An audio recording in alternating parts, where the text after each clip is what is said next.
Hi guys, welcome back to yet another fun DIY sailboat refit video here aboard good old Athena. I haven't fully figured out what I'm going to be doing aboard Athena this week, but before I do anything else, I want to show you guys this. This is Athena's bow chainplate, bow roller doohickey. I don't exactly know what this is called, but this is the last piece of the puzzle that needs to fall into place before I'm ready to step the mast again. I have picked up this super lightweight Rockner 33. This is the Racer edition, made out of 4mm plywood and some paper. Of course, it's best for anchoring in a two-dimensional universe, but even in our universe, it should be good for figuring out the geometry of the bow roller. I would like the new bow roller doohickey to be able to fit both a Rockner 33 and a Mantis M1 in the 65-pound version. For just storing the anchor, I think that looks pretty good, but there is a potential challenge when launching the anchor. As the anchor gets launched, more and more of the weight is going to go forward, meaning the anchor is going to start to tilt, and at some point it might actually hit the hull. To figure out this geometry, I am gonna take a bunch of photos and some measurements. I'm gonna send those and the old bow roll doohickey to my friend Ken. He's helped me out with a bunch of stainless steel design work over the years, and he's really good at it. So I'm very excited to see what he's gonna come up with for the new design for the bow roller. I think we're gonna keep it pretty simple, but we're probably gonna add a pivoting head to the front of the bow roller. The pivoting head should make it easier to launch the anchor without the anchor hitting the boat, and it should also make it easier to retrieve the anchor without the chain ending up in an almost 90-degree corner to the anchor. I want to get this sent out today, so let me get this wrapped up and dropped off at the package place, and then we can get to some DIY. I think I mentioned that the bow roller doohickey was the last piece of the puzzle for me to be able to step Athena's mast again, and that's actually not true, because I also need new standing rigging. That is what actually secures the mast to the boat. This is Athena's old standing rigging. I've already measured all of this and sent out for a quote. I'm waiting for that first quote, but if you guys know of a rigger I should contact, then please go ahead and leave a comment down in the comment section, because the rigging is both going to be very expensive and also absolutely crucial for the safety aboard the boat. So I think the combination of the two merits at least a couple of quotes. Athena's standing rigging is over 20 years old. All the riggers I've talked to over here suggest replacing the rig every 10 to 15 years. That doesn't include the spreaders, but everything else in this pile should be replaced. Up here at the top of the mast, there's a very clear sign that it's about time to replace that standing rigging. This is the headstay, and as you might be able to see here, one of the strands is just poking out. It goes without saying that that's not really great news. There are of course different types of rigging, like for instance rod rigging, synthetic rigging, or what I've got here, which is a kind of a traditional steel wire rope rigging. For Athena, which she's going to be a cruising boat, I think I'm going to stick with the traditional steel wire rope rigging. I'm not in any way bad-mouthing the other options. It's just a very traditional, well-proven option, and it's definitely cheaper than rod rigging. I'll keep you guys in the loop vis-a-vis what happens with the standing rigging over the next couple of weeks. I've also started ordering materials for rewiring the mast and also switching all of the lights to LED, so that should be coming up in the next couple of weeks too. Stepping the mast is quickly turning into one of those projects where you start pulling a thread and voila, you have no sweater left, but you're standing there with a giant ball of yarn in your hand. Because anything I want to bolt to the mast, I would like to do that now before putting it back on the boat. So that means all of the LED lights, but also something like the wind instrument. The reason I want a wind instrument is so that I can set an autopilot to steer to wind.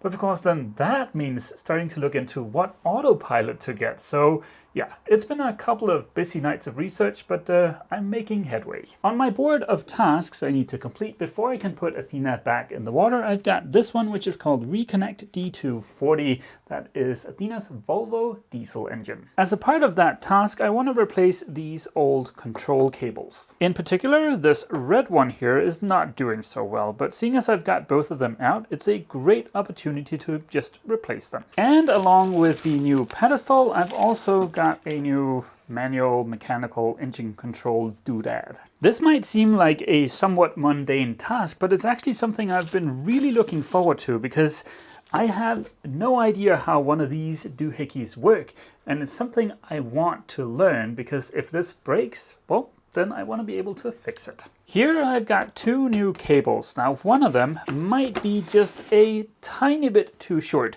but we'll find out shortly.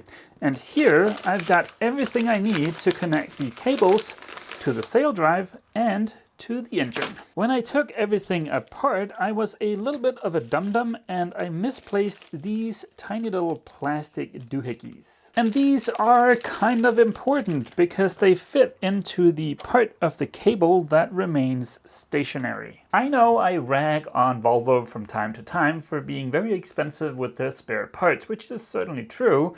But on the other hand, it is very, very easy to find spare parts, which is really nice when you're a complete novice like myself. Looking at this contraption, I'm assuming one cable goes here in the middle and then one goes on one of the sides.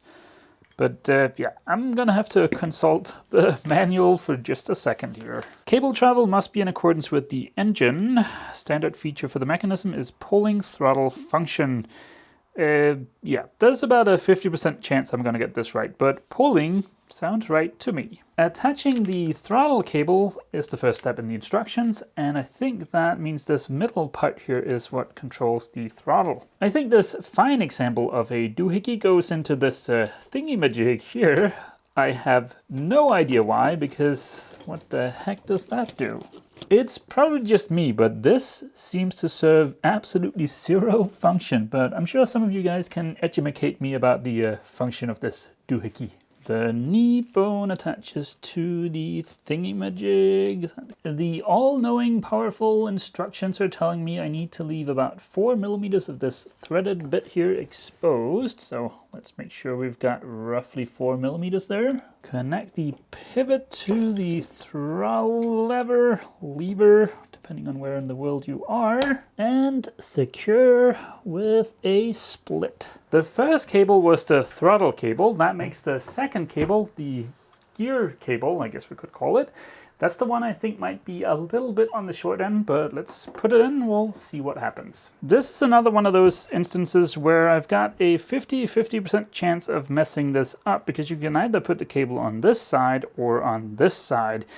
Oh, let's just give it a go. The worst thing that can happen is I'll have to pull the handle or lever back to go forwards. Hooray for not being a complete dum-dum. I took a photo of the old original version of this, and I can see that this, the gear cable, needs to be on the other side and in the outside hole. I am assuming these little nuts here are just there to make sure the cable doesn't wiggle loose, so let's tighten those. I do need to drill a couple of holes to lead the cables in through.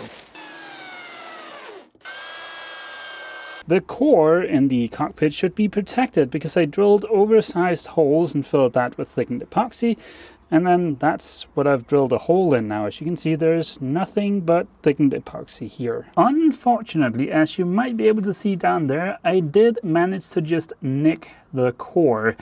That is not acceptable. Fortunately, the fix is super easy. I'm just gonna have to brush the sides of the hole with some epoxy to seal it up. I can get a couple of coats on there tonight, and then tomorrow we can run those cables. It's the next day. The epoxy should be cured now, so let's see if we can get all this hooked up.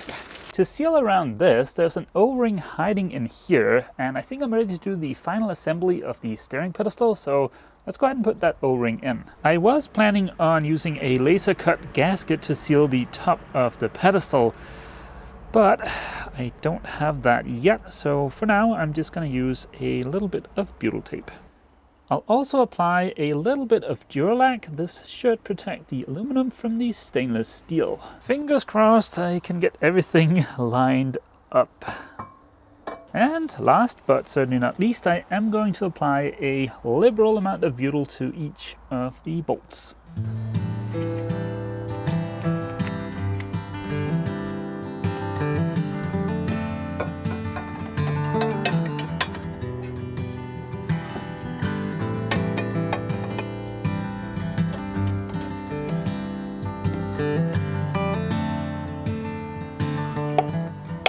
I've managed to put in place everything I need to control the engine out in the cockpit, so that means the lever and also the old electronic controls. While fiddling about, I also figured out the purpose of that little mystery clip that didn't really make any sense from earlier in the video. So yeah, everything is put together the right way now. To connect the control cables to the engine and to the sail drive, I need to use all of this, but yeah, how does this go together? I've got a little exploded diagram here that should prove very useful. This is kind of interesting. I've put together the two holder doohickeys. This one is for the gear and this one is for the engine, and they're a little bit different. They are identical, but for one little detail. On the one for the engine cable, the washer on top here is metal. On the one for the gear, it's plastic. I wonder if there's a good reason for that, but yeah, let's go ahead and get these installed. Let's start with the engine one. That's gonna connect right down here, and the thing it's gonna be pulling on is right here. Turns out there is nothing terrifying about replacing these cables. It's actually pretty straightforward.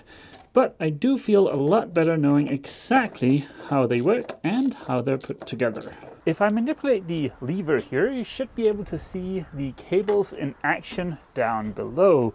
And if I push the little red button here in the center and then manipulate the lever, the gear shouldn't move, but the throttle should.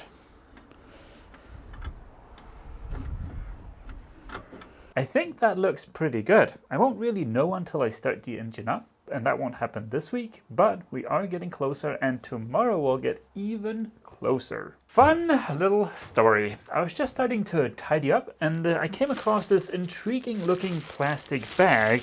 When I looked inside of it, what did I find? But the two cable holding doohickeys I have just replaced. I guess we'll just carry these as spares. I mean, it's nice to have spares. I just wish I'd found this bag a couple of days ago. It's a cold, rainy Saturday morning. The goal for today is to get the fuel filter and water separator hooked up and also the expansion tank. I'm not going to be able to hook the fuel filter up to the diesel tank today. I'm waiting for some fuel pickup tubes, but I should be able to take care of everything else. The expansion tank is going to get moved back to its original position on the engine. It used to be in the cockpit. The reason the previous owner had the expansion tank located all the way out in the cockpit locker was because of a hot water heater that used heat from the engine to heat water here aboard the boat. We're going to have a slightly different setup, so I can put this back on the engine to save a little bit on the hose consumption. I've picked up some more soundproofing material, and that is going to be the first step. I've got this unseemly bit of exposed plywood here, and I want to cover that up. If for no other reason, then it'll look better, but it should also provide a little bit better soundproofing. We'll need a strip of 10 centimeters and 9 millimeters.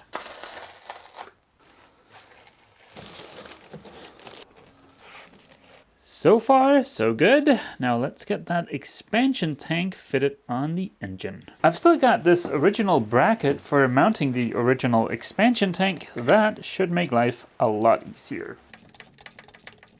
The expansion tank is going to get mounted right here on that little bracket from before, but I think this guy might get in the way. He's the return from that previous owner's hot water setup, and seeing as I'm not going to be using that, at least not for now, I don't really need this guy, and I can just plug this hole. And thanks to this little handy presentation from a friend of mine, I know exactly what to use to plug that hole with. I've ordered that plug. It hasn't shown up yet, but that's okay. I can still go ahead and remove this guy and install the expansion tank. I don't have the original hose that goes from the expansion tank to the coolant pump, and it looks kind of tight there, so I might have to order that too. Yeah, if I run this hose to the coolant pump, it's going to come very close to this belt. For the low price of $68 here, Volvo will sell me a piece of hose that's shaped in just the right way to fit, and that'll get here Tuesday. Before I start fitting the diesel engine, it would be nice to get everything I need to connected to this side of the engine, just so I know that I'm not going to be getting in the way of anything. I need some way of mounting the fuel filter in the engine compartment, and for better or worse, there is soundproofing almost everywhere. I've cut away a little bit of the sound insulation. Now I'm gonna epoxy these little spacers here in place, and then we can mount this thing on those spacers. Of course, it would have been easier just to through bolt the entire diesel filter, but I can't do that. The shower is going to be located right where I'm standing now, so if I through bolted the fuel filter from out here, I'd end up through bolting it into the shower, which just seems like a bad idea. This does put a little bit of a dampener on my plans for today, because of course now I have to wait for that thickened epoxy to cure. Despite this little hiccup, I do feel like I'm making good progress on the engine. I think I know everything I need to order to get it going again. I need a raw water strainer that's going to go right there, about 3 meters worth of 45mm exhaust hose, and then just everything on this never-ending list. I wasn't really expecting the list to be this long, but well, these are the items I need. I'm gonna go offline and spend the rest of the day figuring out where I can procure all of these wonderful items. It took about 4 or 5 hours to find everything on my list, but it's all on its way here now. Most of it should get here Tuesday. The only item I couldn't find on my list was a very specific type of ELC coolant for the engine, but I'll try and call around tomorrow, which is Monday, and see if I've got any luck. I was planning on sanding the hull today in preparation of the third and final coat of paint. Up until this morning, Tuesday looked like a viable candidate for that last coat of paint. I've got 4 different forecast models here. 2 of those 4 promise fog that's not gonna go away until noon. And by 11 o'clock, I absolutely need to be done painting for the paint to have a chance to cure before the dew falls the following night. I do have the option of prepping the hull for paint Monday and then painting Tuesday if the forecast gets updated and they get rid of that annoying fog. Fingers crossed, and we'll see what happens. On a slightly more positive note, I got that first quote back for the new standing rigging. It came in at $2,970 some odd dollars, and I was expecting to end up somewhere right around 4, seeing as 3 is less than 4, I'll go ahead and count that as good news. I'll get one more quote, and then I'm ready to pull the trigger on the new standing rigging. I've already ordered everything I need to rewire the mast. That should get here next week. The bulwark/tow rail is progressing nicely. The little brackets are just about to get made. I've ordered everything I need to reconnect the main diesel engine. Activating the cover coat is just a matter of doing it. The new prop should just be a matter of ordering it and then bolting it onto the sail drive. That should take an hour. And the new cleats are ready to get installed as soon as I'm done painting. A quick little update in regards to the chain plates in last week's video. The missing chain plate will get made at the same time as the brackets for the bulwark/tow rail. And the one that was leaking in the end of last week's video was not one of the double chain plates, it was the one right over there. After having rebedded the top plate, I placed this little piece of paper towel here on the knee to be absolutely sure that I would know if this was still leaking. And there has been 0 leaks. I sealed in between the 2 double chain plates with a little bit of butyl, but I really like the idea a bunch of you guys suggested on last week's video about combining the 2 single ones into a big one to avoid that gap in the middle. And the next time I have some stuff laser cut, I'll order 2 of those. That's something I can easily swap out with the boat back in the water and even with the mast stepped. I feel like I've spent a ton of time this week just sitting in front of the computer figuring out stuff, preparing stuff, just ordering stuff, but I do still think I am right on track to put Athena back in the water sometime in October. I'll spend the rest of today tidying up here aboard Athena, getting ready for next week. And speaking of next week, fingers crossed for that third and final coat of paint. I've got a feeling it's not gonna happen, but I'm really hoping it will. But we'll see. If not, then there's plenty of other stuff I'll be able to work on. So yeah, that is going to be it for this week. As always, feel free to leave a comment down below, and don't forget, if you've enjoyed this video, remember to leave a like. See you!